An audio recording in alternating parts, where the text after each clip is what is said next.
Welcome to Animeconomy. We're about to dive into a battle you might not even know is being fought, a war that's happening right now over the very nature of your money. Just imagine, for a second, that everything you're working for, the progress you're making, the wealth you're building, the future you're saving for, what if it's all built on a foundation of sand, an illusion that could just vanish? This quote from Ron Paul, it's not just a dramatic line, it's the entire stage for our story today. A story about the fight for the very soul of our economy. After the last major economic crisis, even the president at the time admitted that, quote, some of that wealth was illusory in the first place. So that raises a huge question, right? If our wealth can be an illusion, then who or what is the illusionist? Where is this grand deception actually coming from? Okay, so let's unmask the antagonist of our story.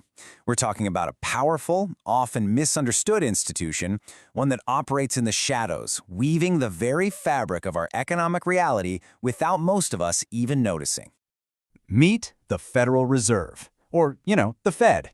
It has a power that is truly unique and kind of terrifying when you think about it. The ability to literally create money from nothing. It's a money weaver. And as the source material argues, this is the power to spin illusions that look and feel real, but are ultimately built to collapse. This right here is the absolute core of the Fed's influence. And get this, check out the absolutely wild double standard it operates on. If you or I decided to print our own money, we'd be called counterfeiters. We'd be looking at life in prison. But when the Fed creates trillions of dollars with just a few keystrokes on a computer, that's called monetary policy.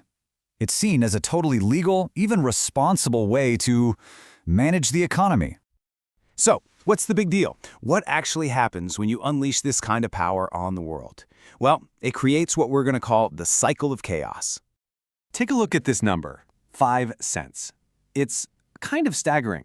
That's what's left of the purchasing power of $1 from 1913, the year the Fed was created. Let me put that another way. The government and its banking partners have basically stolen 95 cents from every single one of your dollars through this slow, relentless grind of inflation.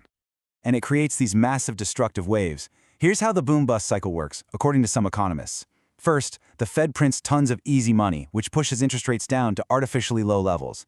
This sends out all the wrong signals, tricking businesses into thinking that risky projects are actually profitable. This kicks off a huge but totally artificial boom.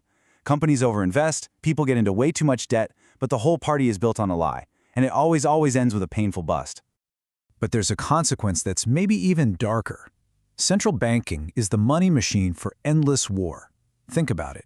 Before the Fed, if a government wanted to go to war, it had to tax people directly for it, and that put a pretty clear limit on things. But with a central bank, they can just print whatever they need. It is probably no coincidence that the century of total global war lines up almost perfectly with the century of central banking. The first step in any real battle is just understanding what you're up against.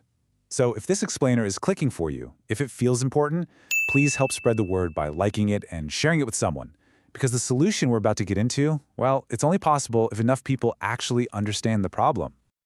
So, how do we break free? Is there a way out of this cycle of chaos? The path forward, according to this book, lies in rediscovering something we've forgotten, an anchor of freedom called sound money. Ending the Fed's monopoly on money just fundamentally changes the entire game. It's like taking away the government's magic credit card. If it can't just print money to cover its spending, it's actually forced to live within its means. And that one single step, it ends the constant decay of our money's value. It stops the corrupt bailouts of failing companies. It puts a leash on runaway government spending, and it pulls the plug on the financial engine that fuels all these pointless wars. It's the first step back to a responsible government. And listen, this isn't some radical new idea. This fight against the government monopoly on money, it's deeply rooted in the American spirit. Thomas Paine, the guy whose writings basically sparked the American Revolution, he saw paper money for what it was, a tool for arbitrary power and an enemy of individual liberty. So, we come to the end of the explanation and the beginning of a choice. The storm of chaos has been revealed. And now, in the calm that follows, we have to reflect on what it all means and on the world you choose to build. I really want you to sit with this question for a minute. In a world of illusions, what's real? If the unit we use to measure our hard work can be devalued whenever someone feels like it, then what gives our efforts meaning? It forces us to look past the mirage and start searching for things that have genuine, lasting value.